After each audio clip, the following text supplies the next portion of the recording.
We are good to go, Deb. So, hi, everybody.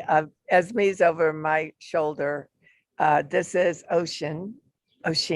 He's behind me. Deb is in her house in California. I am outside my house in New Mexico. And I asked Deb to do this Create a World with me today because tomorrow's my 76th birthday. And Deb has a lot to do with why I'm even here, physically here, emotionally here. And I had a dream last night. And the dream was about human beings. If human beings really knew their value, they wouldn't let themselves be taken out so easily. And I'm going to be doing a transmission tomorrow at 1:10 p.m. My birth time is 1:10 a.m. Pacific, but in the dream, the 1:10 was the most important part of the time, not the location and not the time zone. So the thing I know about Deb and I told her, she doesn't know what I'm going to say, but she's used to that. I told her that and I wore my birthday earrings. And she has her B cup. So settle in. Here we go. But I didn't tell Deb what I was going to say, but it's funny. I think this period of time we're in is our coming out party. Mm-hmm. It's what a human being is really designed to be. And the thing I know about Deb and I is we're both warriors. And you can count on us for that. And Deb was my warrior, her and Russ. And it's just so special today. So the birthday blessing starting today with Deb, from Deb and I, is that you find your warrior for you. Yeah. And that if you are a warrior, you find your place in the scheme of things. So I'm going to just turn it over to Deb for a minute. A lot of us are in really deep conversations. We really are exploring what's rising in the human psyche. We really are exploring what's rising in the human body.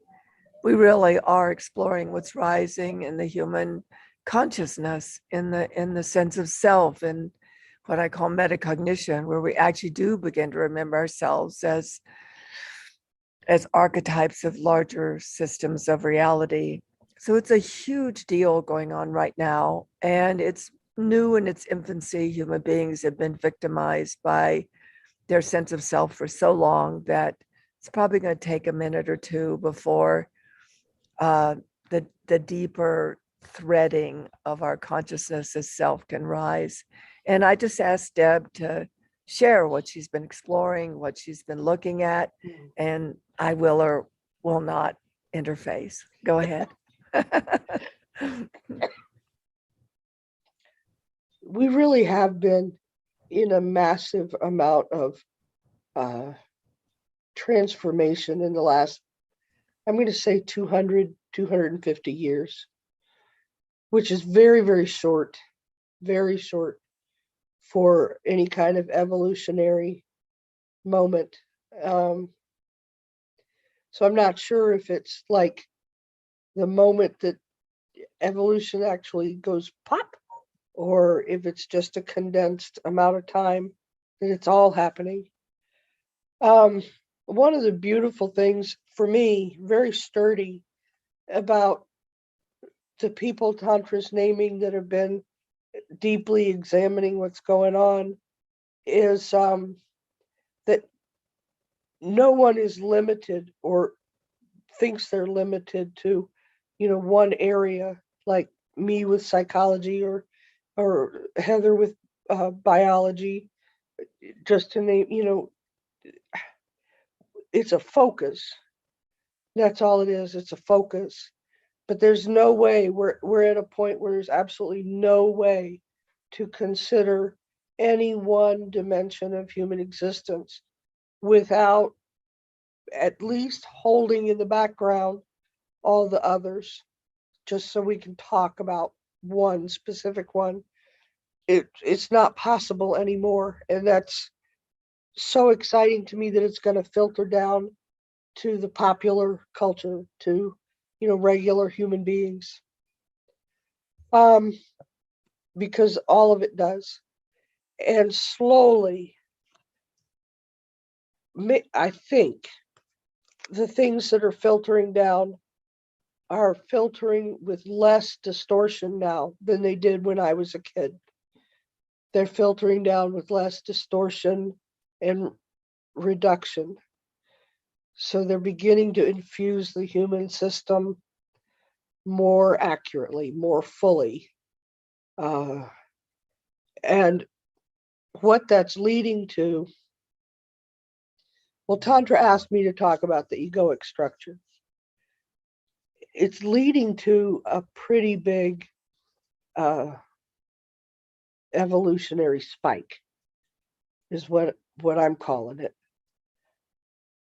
So to tell you what I mean by egoic structure, the way Freud defined ego was just the interface between my internal state and my external state. And it's not that simple. I mean, you could argue there's no inner, there's no outer. There still is some kind of interface and interrelationship going on. So that's what he meant by ego. Pretty simple, very simple. And ego was in service of self, capital S, and self, little s. It was in service of that. Now, there's a lot about Freud's work that I don't really resonate with. I don't find it to be functional according to the way I perceive and operate. But there's a lot that was really great that got mistranslated or misrepresented into modern culture and American culture. So that being said, I think of him as like he was in the 1880s. He did his work 1880, 1890, something like that, and early 1900s. So for me, he was present and past centric. He was observing, he was naming and defining or operationalizing what he could see about human nature as it existed. Then Jung came along. Jung started as a student. Jung had a very similar definition of ego, but he was present centric and future centric. So he was naming and defining and operationalizing what he could see existing in human beings like a seed and what was coming. So it's really interesting to think of those two. The egoic structure I think we're in is literally the power of conscious awareness, quite literally. That may sound really, really simple, but I don't think it is. I mean, it is, but it isn't. It's very simple or direct. The ramifications of it are pretty complex, I think. I think that way back when, let's say medieval times, and a little before, the definition of humans were much more rigid. It went according to your class, your status, things like that. Your roles, your gender, everything was very defined. And your ego, how you interfaced with the world around you was prescribed. Now, in every era, there's people that were the exception. That's true everywhere, every era. So I'm speaking really general. Because even in medieval times, there were witches, there were metaphysicians. Metaphysics and alchemy was a whole profession for years and years and years. But when things started going wrong, they were the ones who got blamed. The ones who held the higher mind were the ones who got zapped first. Then there came a time, like there's Freud, there's things that got defined in a different way. The scientific mind had risen, and there's lots of pros and cons about that. But it didn't take more than about 40 years before science-minded people, at least in America, turned his simple definition of ego into something very negative, life-defeating. It became something you were supposed to get rid of, something that was a spiritual abomination, polarized, good, bad. You're either spiritual and no ego, or you're very egoic and you're stuck in your lower humanity or something like that. And that's really persisted. Then the people who had access to the higher mind was kind of like being children. And, all the awareness and gains and access to, let's say, the astral plane and other dimensions of awareness came in, and we played. And then came the problem solving. The access to the higher mind was applied like problem solving. And I'm speaking real general, but I find it fascinating how so many aspects of human life kind of go along the same pattern of development, like a child, how a child starts and then goes through the lifespan. And now we're in a place where conscious awareness is giving a power. Let me see if I can describe it better. So there was a time Tantra was having a conversation with me, I don't know, maybe a month ago. And she said that she was having this experience. So I'm just sharing it from my point of view. The content doesn't matter.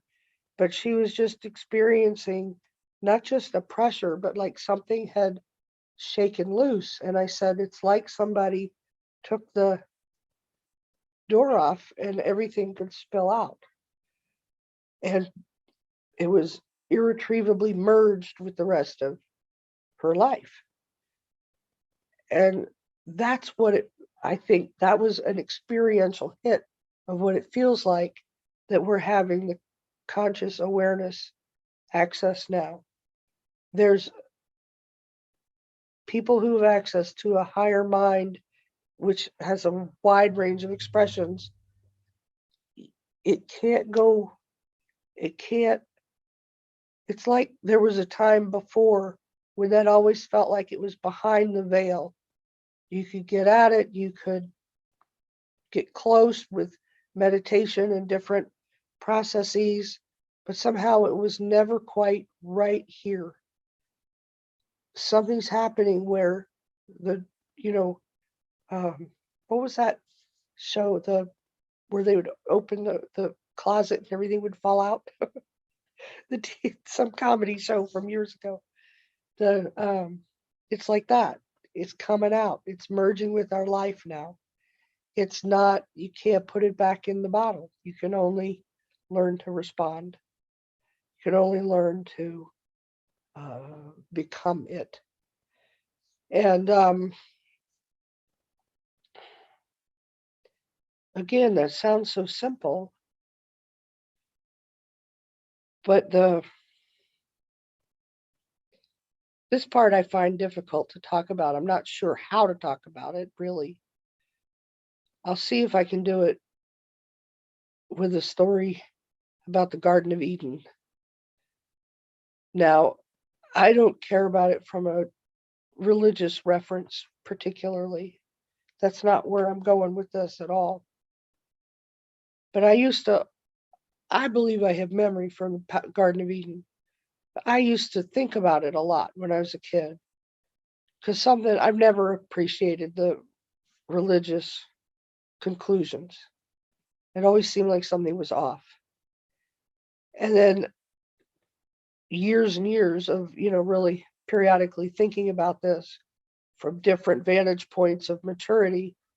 And one day I thought, oh, this the Adam and Eve getting kicked out of the Garden of Eden, I don't know if that was a punishment.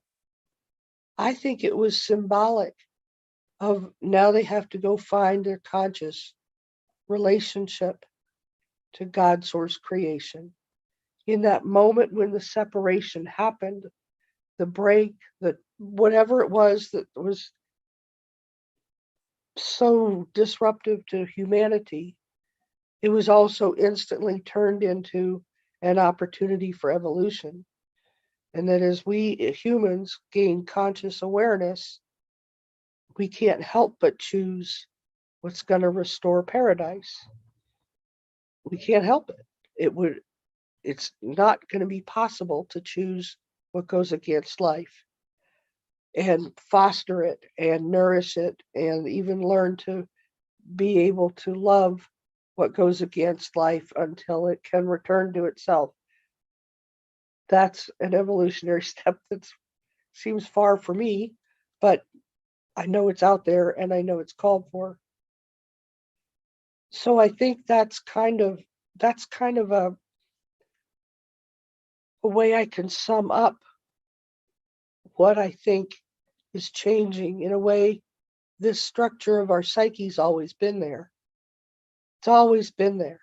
But now it's rising into the foreground. It's like a seed popping through the soil. So I think that's where I want to stop for now. Is there anything you want to ask or add, Tantra? I was just thinking, no wonder you're my spiritual mama. Yeah. So Deb, maybe maybe we could, maybe you could address, like you tended to me as an emergent self, because I was popping through. My closet door was open and everything was spilling out. And I had no container. I had no safe container. This is way back. I'm 76, was in my 30s, my 40s and early 50s. And this is the part that I'm paying attention to as a warrior, actually. And that is that the ability to create a container for oneself and the ability to create a container for another when one is emergent. And the particular conversation that Deb's talking about is, I had an event about, I've been really working with people as what Deb has been addressing, as they have been becoming emergent, literally, as something's emerging. And we have to give it a container, a little bit like not to box it in, but to give it a safe womb to learn itself in, really to have self-recognition, self-awareness, that kind of phenomenon. And so I think it's a double question, Deb. The first question is, in remembrance of those times, what were you focusing on with me? Kind of like, what did you feel was necessary for me to not, first of all, we used to have a sign that said, under no circumstances, take her to the hospital. Because I really majored in weird. I really majored in otherworldliness, you might say. And so one of the rules was, don't put her in the system. Don't let her get into the system. And that's the medical system or the psychological system, because I was outside the boundaries of what the psychological system and the medical system at that time held to be legitimate, held to be credible. So would you just, I know I can see your brain working, so I think some things are coming up.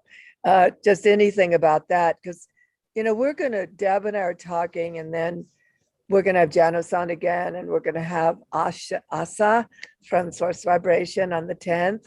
And we have Heather and an elector from the LOC Institute on, and we're doing this because this is our way of reaching people and giving a safe container, a moment, an hour of safety to hang out with everything spilled out of your closet, and you're kind of standing there going, oh boy, oh no, and don't quite know how to deal with it. So anything for you, Deb? I think I would say in the beginning,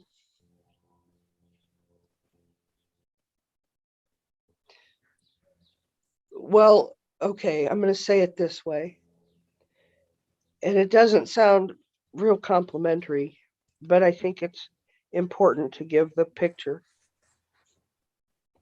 For me, when I met Tantra, I could tell her human system was somewhere between shattered and not there. Trying to think of some of the kind of sci-fi images to give people an experience.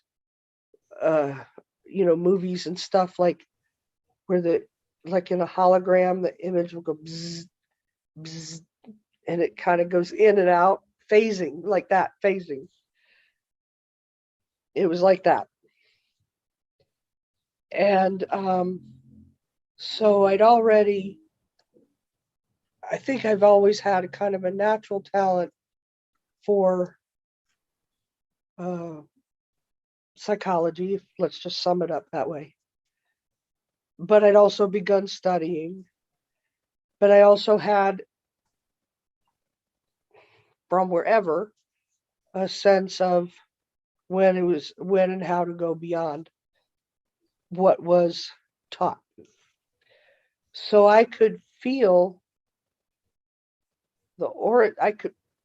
I've never tried to put words to this, Tantra. Well, that's what we're doing Create a World for, is to work with words. I could find that part of wholeness that was Tantra. And for a long time, it looked like about this. I'm not being funny. I meant that it looked like about that. I don't mean it was small. I mean, it looked singular. It looked encapsulated. It looked like it was just there and really did need the container. So it was a lot of times just a moment to moment, this, not that, not that. I really like finding images from movies. There's so many things that just were never put words to in the daily human system that I've gotten words to by watching movies. So there's a sci-fi movie called, what is it called? Fifth Element. And there's a scene in there where the being they just found a small fragment of the being, put it in this chamber, and this thing is reweaving her. Literally is going like this and reweaving her. That's a lot of how it felt over those years.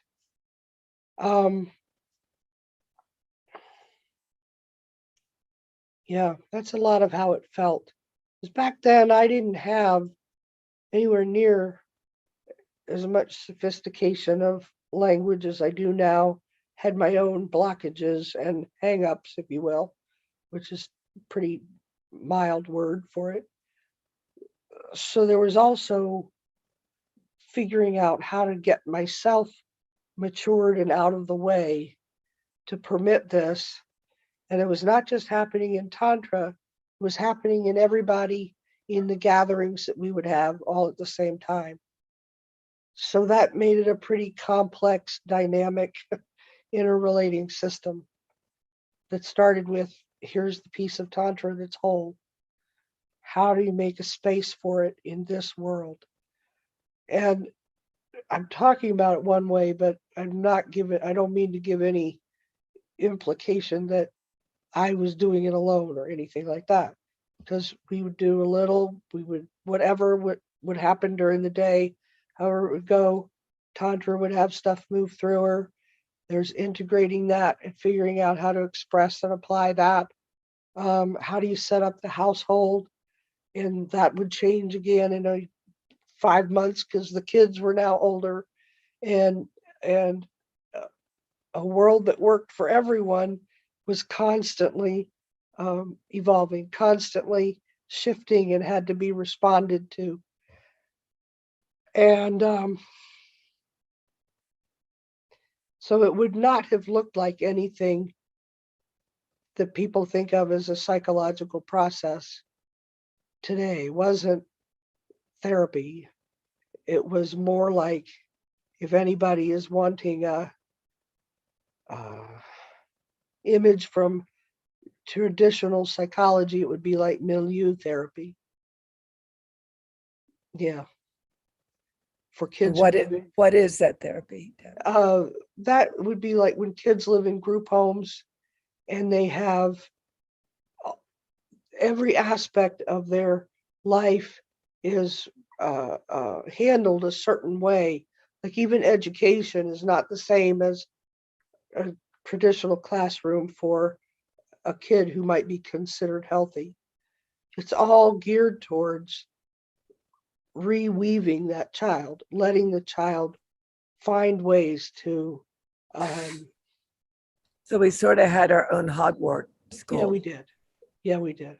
in a lot of ways that are pretty relevant. Right. Yeah.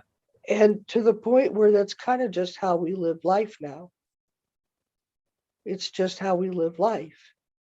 And a real simple example, my grandson's glasses broke. So they're waiting on getting in the new frames, blah, blah, blah. In the meantime, he's had to have glasses to go to school. Well, it turns out his mom's prescription is very similar to his. And it turns out my husband's prescription is similar. So he just wears whoever's glasses are available. And I think that's remarkable. In the household I grew up in, that would have been unthinkable. That would have been breaking rules and going outside of prescribed lines of interface. Part of that's because of the household I grew up in, but part of that was the era. It would have been unthinkable for somebody to just say, "Here, do these glasses work for you? You can't use mine because my prescription's too different." But do you know, it's that's a very simple example of just, okay, switch the glasses around. Who needs what to promote the health and function in the moment? But that also doesn't mean that we shared everything necessarily. That's an example of flow for workability for creating a world where my grandson could go to school his last few days of 6th grade without having massive headaches. That's become the norm for us. And so when I talk about the conscious awareness, it's like the genie coming out of the bottle. It's never going to go back. It's going to permanently shape responses and activity and beingness. And I think I want to draw an analogy, Deb, because that core, that little light that Deb saw in me, that little wholeness, that is the genie out of the bottle. That is the unfragmented self. But it's just a little piece of the fragmentation that we've had to exist in for so long to even survive. I think the other difference, Deb, than when we were going, You know, there in that era, that was New Age era, that was in my world, Vietnam era. And it was just building the social culture of trauma recovery. And it was just building. So everything that was unique or unusual was all because of a trauma. And nobody ever figured out that what was unique and unusual actually survived the trauma. Yeah. It wasn't the trauma. Yeah. And that's what Deb recognized in me and still does in her clients, is that she honed in on the missing element, which is funny when you said fifth element. She like honed in on that. She saw the element of self, the element of wholeness, that it was there. It was in my channeling, it was in my consults, it was when I led a class. But then when I wasn't in the class, when I wasn't in the consults, I was kind of just sitting there. I didn't even remember time. I didn't even know where I was. I didn't even have, I still don't have memory of what had happened the day before, because I was in truth a channel. And that, but not the channel like the channel entity channel. I sit the conduit between me and the greater creation just never collapsed. But there was no framework of everyday life around it. There was no framework of a simple day. There was just this channel living in the house that often had the refrigerator blow and and all the computers collapse and everything. So I had to live in a house by myself. I mean, she's not kidding about phenomenon. And she's not kidding about we lived Hogwarts in truth. But all that time, you know, Deb had an innate capacity to recognize wholeness. And she was sharing with me about something the other day. I'm not going to make it into any story because I don't want it being visible. But she was sharing about this rage that she has, is that her warrior part of herself, when she sees this fragile little wholeness appear on the scene and everything is against it, everything is working against it, and it enrages her. And then she has to calm herself down, like I have to calm myself down. And then she has to work through, in a public setting, the debris field that literally gives no space for that little wholeness, that little emergent self of remembrance of itself to work its way back on the scene. Did I do that pretty well, Deb? You did that really well. Okay. And the part to add to that is the system we're born into thinks the debris field is reality. And I've been snookered by that as much as any of us. Took a long time to work my way out of that. And that was part of the journey with Tantra, was because we were of the system we were born into. But I knew, and a lot of us knew, that's not the truth. So how do we get from here to there? The debris field was the warp and the blockage to the little true being. What did a true being look like in human form? How do you relate to trauma in a way that it's actually, this is super simplified too. Traumatic stress and symptoms is a warping, it's a distortion, it's a warping of lots of things, trying to get back to wholeness. It's not a fixed point, even though it feels like it and can look like it for a lot of people.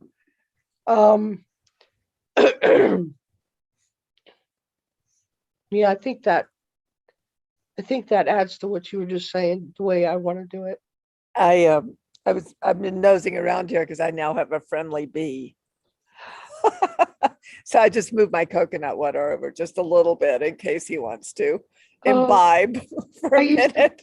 when I, before I knew you all, I would, be at work, go out and eat my lunch, sit at a picnic table, and I've got my sandwich, and I'd have a little bee or a little wasp come over and crawl around on my sandwich because they like the whatever. And it was just so lovely, share my sandwich with. I have a garden behind me, everyone, that every everything is completely geared to the bees and the butterflies and the hummingbirds. And so when you sit out here, it's really important for you to be one with creation because they're going to fly around your head and buzz your glasses and a few But I other things. but I want to say something about that. It just because this garden would not have been possible when the way Tantra was originally. I mean, when I first met her, this is a representation of her wholeness. You're looking at of an operational extension of her egoic structure, because and people have made rules out of it that okay, it holds some truth, but we tend to use them in a cliche kind of way that I don't find appealing. Things like, um, well, if your house is really messy, then your emotions must be really messy. And, things like that, reductionistic. There's a kernel of truth to it, but it isn't said in a way that helps anybody that wants to bridge into what they know is real for them or possible. This garden would not have been possible for her. This, Yeah, you have to tell them the cat story. Remember, I was sitting out with you and the cat yeah, came over? That's when I came into my body. yeah, I was gardening. And I mean, even my garden never managed to be what I saw. And part of that is like, it would have been nice if I'd figured out to hire people to help, or there's several functional pieces to that that would like didn't put two and two together, or realize how much actual physical human time is required to maintain a garden and set it up the way I wanted it, saw the way I felt the property was calling for. But, it was also a function of the disconnect of my egoic structure too. So I'm out there doing whatever plan for the garden. I think that was the year I was trying to do more traditional raised beds. The tires didn't work right. Um, and I'm out there, and we had a cat named Tidbit, and she just was walking out there, seeing what I was doing. And Tantra was sitting there and suddenly said, "How long have we had that cat?" And I mean, I had no idea. She didn't register the cat as our cat for what was it by that time? A few years. I don't know how many, a couple of years, because she just died this past, I don't know, November, just before Thanksgiving, I think. And she was 15. So whatever that adds up to, I don't know. I can't do the math. But Tantra just was like, no connection in time. So that was when human time became part of her wheelhouse. Yeah, and then I asked Deb, how long have you and Russ been married? Like, I know it's hard to comprehend, but I just didn't, I was always in the moment. I was so incredibly present centric. There was no tomorrow and there was no yesterday. There, and this is interesting, Deb, because I really was consciously aware, but I was consciously aware of what there was to be consciously aware of, but I had no access to personal application. Yeah. So it's interesting how you're pointing out the dimensionalities, the personal application, the spectrum of time, the way that time is not linear. That's been a journey for you to bring that capacity into human living. yours, but I mean other people's that you've shared that with in the Timeless Time course and stuff. Um, so it's not like there's one thing when I'm talking about the shift of egoic structure. It's still, it's just as multidimensional as all of what it is to be human is. It's not either or is what you're saying. It's not It's either both or. and you used to call it that we exist as a moving meta point where we're Yeah, always somewhere and then we're always becoming more. And right. and in that redaction, the egoic structure we've been entrained in is just a fixed box. It has no moving meta point. It doesn't even have the ability to expand beyond itself to include more because it has to match everything. More has to match its personal history. Everything has to match the reasons we're given to exist. Everything has to match this formula that is acceptable in the society where we've been born into. So the creative imagine, even something simple like the creative imagination gets and even yoga and wandering in nature is now a health benefit. It's a health benefit to keep this mechanistic egoic framework in place, give it momentary relief.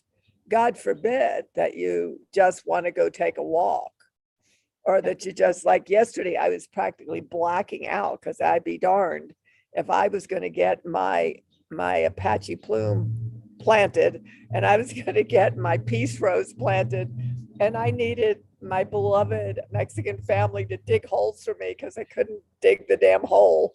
And but that was being alive with life. That wasn't even this egoic framework of, oh no, I got to get the rose planted, it'll die, or oh, I got to get the, like some kind of egoic measurement that has nothing to do with being alive. It has to do with meeting some kind of prescription. I love what you said about prescription, that we don't even examine. No, we don't. We don't even examine it. So I would anything about that. And then the second part of that is why this creative world is happening is because, well, darn it, we are emergent. That the odd thing about me, Deb, is I'm becoming more integrated every day because I did it when I was in my 50s. I did what people are doing now in my 50s. Only they were formulated by this egoic structure of regimentation and prescription, and probably something else I don't know the word of. And so now, as that framework is breaking loose, I can feel this wave of this almost, when you said everything fell out of the closet, it's almost like scared to be me. But the scared to be me is because then they think they need to know the me to be. No, you don't know. I didn't know the me to be. I started with the being. I started with being, and then out of that just being, I sculpted a me. Yeah. And also sculpted the way I wanted to relate. Like I'm a mother, I'm a sister. I got to sculpt who I am as a sister. I got to sculpt who I am as a mother. I because I never got locked in the formulas of acceptable interaction. Does that make sense what I'm saying? Yeah. And I mean, this is just a messy conversation. We're going to be in this messy conversation for at least a month. Yeah. Because darn it, you can't not provide for people conversations that can make a difference. If it doesn't make a difference, that's fine. But for the ones that it gives them a chance to get over this threshold, because the greatest thing that ever happened to me was me being raised in a community of which you monitored. And nothing was more important to me because I'm a fully functioning, outrageous being encased in a personality I personally adore. And I still had a TIA, a mini stroke, they're not dangerous, 3 weeks ago. They're trying to regulate my blood pressure, my blood pressure medication. I just got my stats back and all my vital pieces are low. I feel great because it's not dictated by the rules of the present game.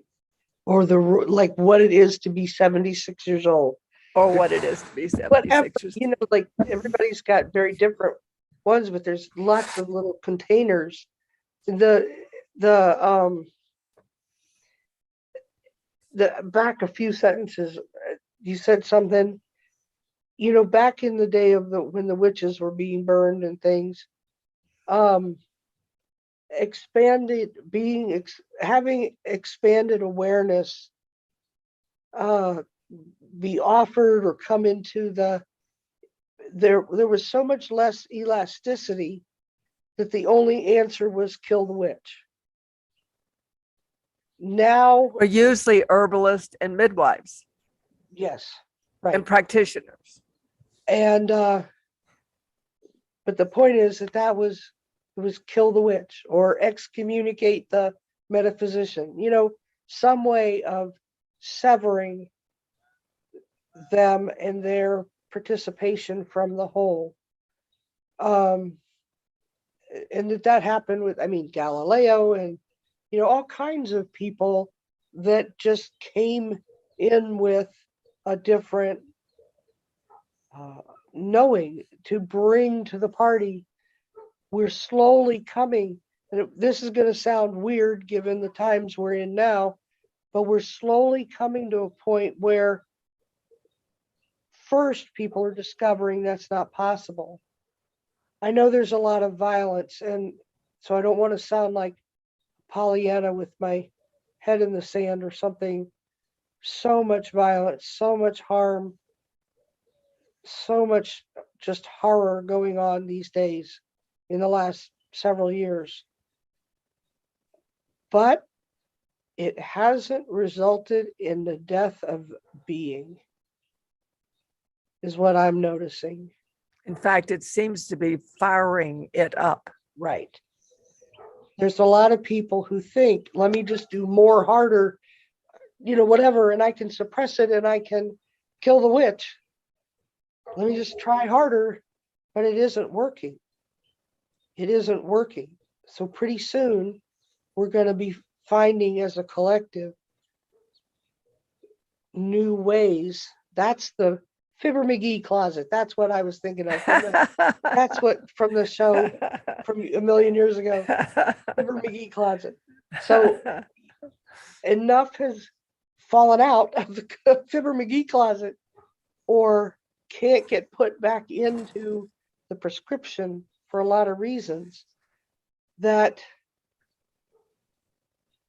being is going to grow, and that which goes against life is going to have to.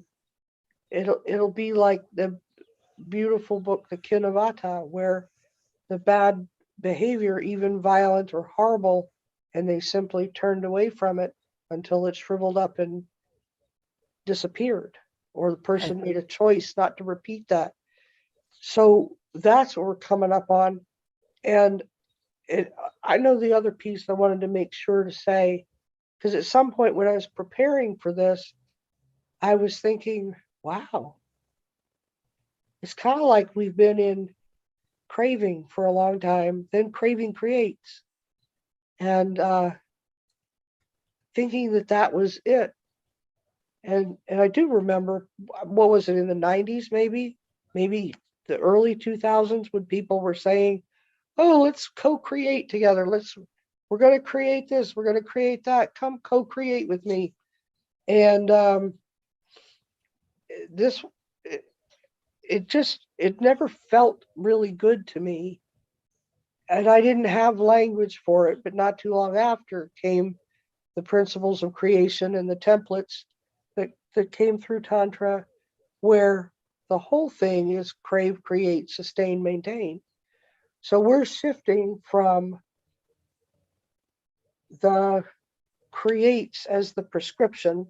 That's not a very, it doesn't really fit with fit But well from with an it. evolutionary standpoint, we have been attempting to create for so long that now all these little bubbling of creating possibilities are up. And now they're about what's the consciousness within which, in the consciousness, they can be sustained and maintained Yeah. And then from the consciousness into comes embodiment. I'm going to call it external expression, like your garden Mhm. or, you know, Georgia's beautiful living room or whatever it is. I'm trying to find ways to represent how I see it as it isn't one thing. It isn't, it's more kaleidoscopic. What's the word you've used before? Fractal. I think Fractalized. it's more like that. But we're hitting a time where, oh, sustain and maintain. Oh, what sustains and maintains life? Hmm. Like that's the part where once Yep. the conscious awareness is like the genie out of the bottle, you can't put it back. You can only learn to respond. You can only keep going forward. And that going forward is what's a response. And then in its constant recursions of is this life enhancing or life defeating? Am I choosing life enhancing or am I choosing life defeating? Because at some point, that's going to become true for all of us as a ripple effect, a ripple awareness of all of our aspects of existence. Is it life defeating because, you know, we kept it the way our grandmother kept it for 60 years? That might be life enhancing for some people. For others, it's, you know, like if I had said to Caleb, you can't use Russ's glasses. Those aren't yours. That would have been horrible, horrible, and really stupid. And thank God he's got the conscious awareness. He would have looked at me like I was an idiot. And I'm grateful for that. It's so exciting. Anyway, that kind of conveys what I'm Yeah. trying to represent. Yeah. But Yeah. I think the other bridge of thought is that that is when you are consciously aware, you are yourself. You just are. Yeah. That's different than being opinionated or having a point of view. We haven't brought in the emotional component, and I Mm, think the and I don't, I want everybody to know that's listening. We really did design create a world for you to see how messy it is to try to talk something that's emergent, and yet there's no language to capture it sufficient to what is occurring. And we just really thought if we could just do this and you all could get sloppy too, not sloppy, messy too. We're not sloppy, believe me, but definitely messy. And even a word like emotion, Einstein said emotion is just the movement of the eternal through the temporal. It's just the moving of our larger beingness through our sort of temporary beingness. And you can't, I was reading on one of our WhatsApp threads that she's a doctor and she just burst out sobbing and shouting and screaming. And you're going to have to help me with this, and from a psychological point of view, like I was once considered a hysteric, because boy, when the power of life began moving through me, it was coming out of me. But there's a difference between emotion coming out of you that you direct the harm and emotion coming out of you because your great sense of being is exploding into a larger unredacted container than the little simple thing that goes, oh, I just don't feel good today, or life's just hard today, and sorry, I don't mean to be rude, but that's the other thing, Deb. There's something exploding through humanity. And I didn't understand in the prophetics for 2 years, in 2021, because in prophetics, I don't know what's being said. I'm really am the channel, the prophecy. And so I just kept wondering, what does that mean, develop a healthy emotional palette? Like, I'm not sure I still know what it means, frankly, but I could see the artist with all the colors on the palette. mm, And I could see that maybe it meant, pick your colors. Like I was going to say, I'm going to talk about this tomorrow, but some of us are warriors. And so people say, oh, you shouldn't be upset. Really? Honestly? With a warrior consciousness, you want me to be not upset? Exactly. And yet there's people that are not warrior consciousnesses that I know not to blast because they That's just, it. yeah, because it's everything has its place. And that's what you said about that messiness. But the phenomenon of how we hold emotions as something something off, something wrong, like the ego, something wrong. No, pick a gigantic sense of self. Pick the biggest one you can friggin' find and just pretend for a month. Just pretend. And then whatever, you remember, because I got angry because at the high school, the kids, Aaron was in high school, they canceled this day that they were going to do this whole day about kids getting along with each other. And they canceled it because the football team had won the tournament. I was furious. So I go to the PTA meeting and he says, oh, Mrs. Sonny, we're so sorry you're so upset. And I said, this is not upset. This is passion. That's what I'm talking about. And Yep. so I think today, Deb, you and I love to get together and hash. We got about 4 minutes.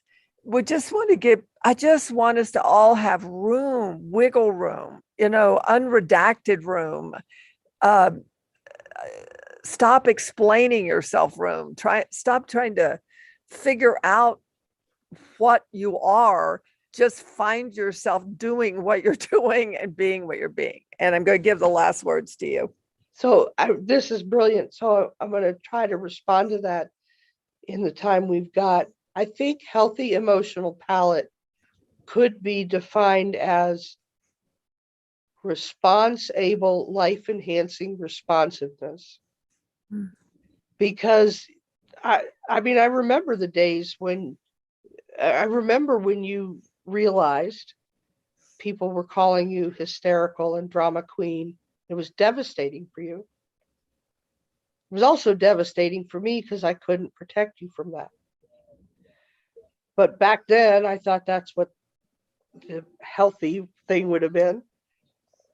Who I am now, I would know how to ease you into it. But people calling you hysterical or drama queen, see, I think I want to say that one. I was about to say something else. I think I better not. So, from what I tell watching them, was they used those labels when their tolerance was bridged, when they were beyond their tolerance of expression, or that it didn't match. Because when you're saying find the biggest whatever, I'm thinking of people for whom the biggest would seem really quiet and gentle to me, to the point where I would feel uncomfortable trying to adjust my energy to make sufficient space for their gentle, quiet way of being.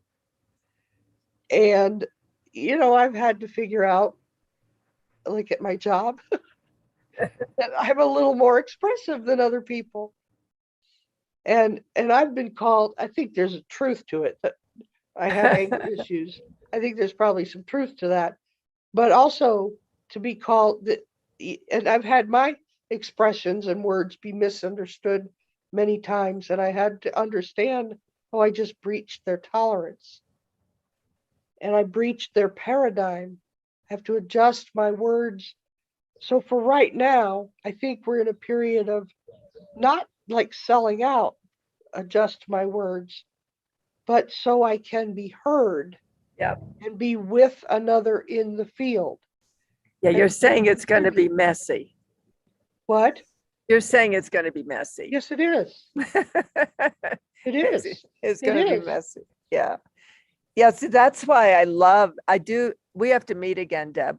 Maybe we'll meet next Friday too. See if you can make it work.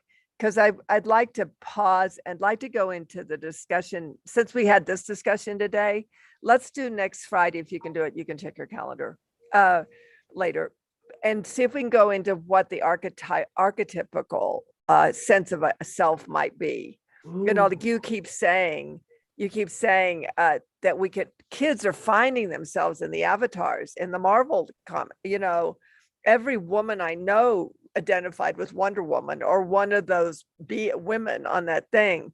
So let's just, I mean, we couldn't go as far as we needed to. I can feel we could go today. So let's just see if we can make next Friday work and really look at the archetypical containers and what that is. Because if we're all falling out on the floor, and if everything's getting messy and everything's getting bigger and we can't contain it anymore, let's see if we can just do a conversation with the possibility of fun containers for a while. Sound good? Okay. I love you, Mama. Love you too. I'll celebrate you on my birthday tomorrow. Oh, thank heavens. I'll celebrate with you on your birthday tomorrow. Yeah, I made it. How You many did. times did we think I wasn't going to? I don't want to go there. Yeah, love you.